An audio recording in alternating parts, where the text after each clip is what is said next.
Hola, ¿cómo están? Me da mucho gusto estar con ustedes de nueva cuenta y agradezco infinitamente que hayan mandado sus actividades, tareas a tiempo.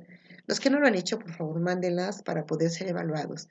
Y bueno, en esta ocasión, pues nosotros vamos a hablar de el movimiento de las aguas oceánicas, todas sus características y también les pido que por favor hagan las actividades de su antología y me las manden a tiempo.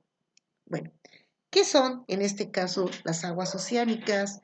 También le podemos denominar masas oceánicas. Se refiere al agua que se encuentra en estado líquido y que está en el océano como proceso de escurrimiento de todo el agua que llueve y que se evapora. ¿Cómo ocurre esto? Cuando está el océano, ¿verdad? Pues imagínense que todo esto es el océano. Voy a ocupar de ejemplo una tabla periódica. Y esa es la superficie del océano. ¿Ok? Esto que alcanzan a ver ustedes de grosor, mucho menos que eso, es la capa de tensión superficial del agua.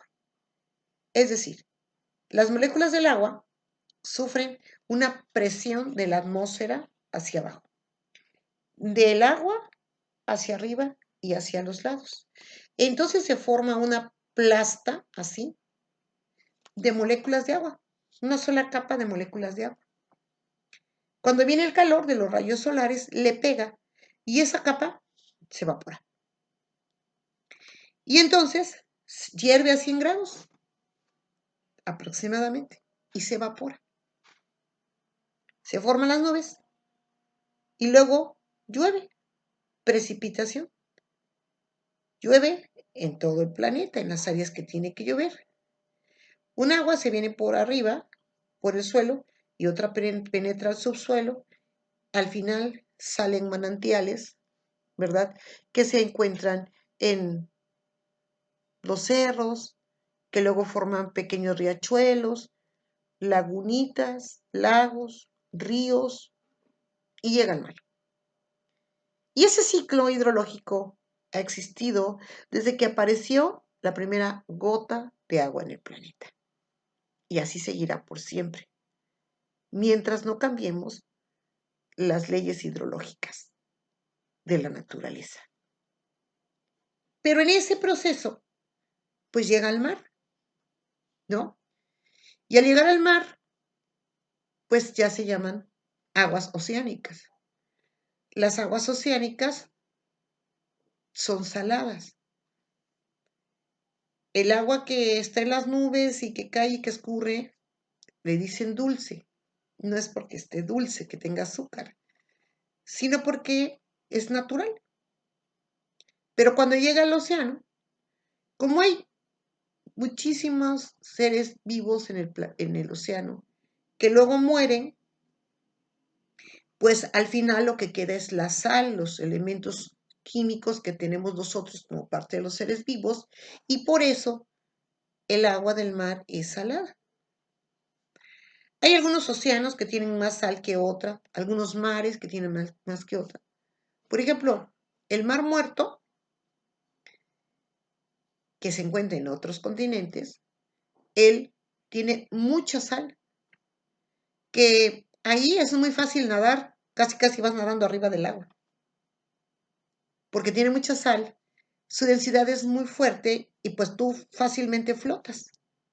Es más, si alguien de ustedes se ha metido a una alberca a nadar o a un río o alguna laguna que es de agua dulce, pues cuesta como más trabajo flotar.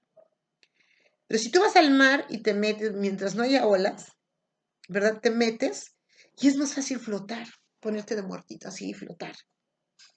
Porque pesa más el agua y tú pesas menos que el agua y entonces flotas más fácil.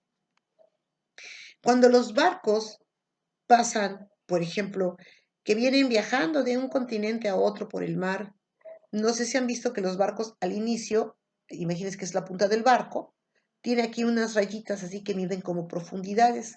Entonces ellos saben cuánto tienen que subirle de carga al barco conforme van bajando se va hundiendo el barco y ahí tiene las marquitas, ¿verdad? Para que luego el barco no vaya a atorarse, encallar en el mar, en la arena, en las rocas y se mete al río. Pero cuando un barco viene en el mar y trae cierta carga, ¿sí? Supongamos que, pues no sé, el barco viene aquí, ¿no? Hasta acá viene la marquita, quiere decir que esto es lo único del barco que va abajo del agua. Pues el agua del mar, dependiendo del mar que venga, se puede hundir más o hacer más para arriba.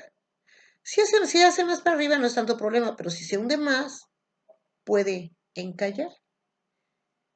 Si pasa de un océano al otro, de un mar a otro. Pero cuando llega al río, por ejemplo, tenemos el puerto de Coatzacoalcos, que entran y salen barcos cargueros, muchos con petróleos, derivados del petróleo, etcétera.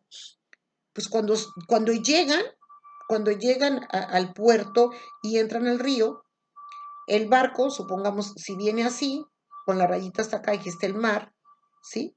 Hace esto. Y hay algunos barcos que han encallado. Encallado se dice porque se atoran en el fondo del mar o con cosas. Es muy importante tomar en cuenta esas densidades. ¿Sí? Pero fíjense, estaba leyendo precisamente para su clase que el océano Pacífico tiene mayor salinidad que el Atlántico.